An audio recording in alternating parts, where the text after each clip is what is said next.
In Scrum, three key roles ensure efficient project delivery: the product owner, Scrum Master, and development team.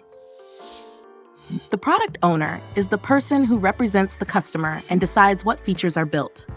They manage the product backlog, a prioritized list of tasks.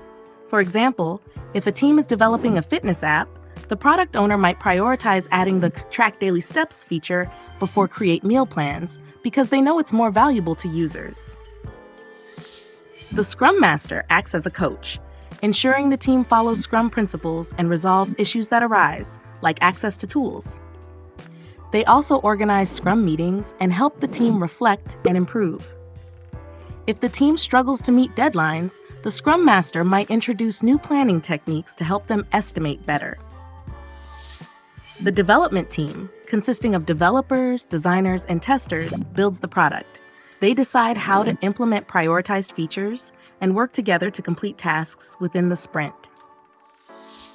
For the fitness app, if the goal is to create a user registration page, the team might split this into smaller tasks like designing the UI, building the backend, and testing the functionality. In summary, the product owner defines priorities, the Scrum Master ensures smooth processes, and the development team builds the product. This structure fosters effective collaboration and high-quality results.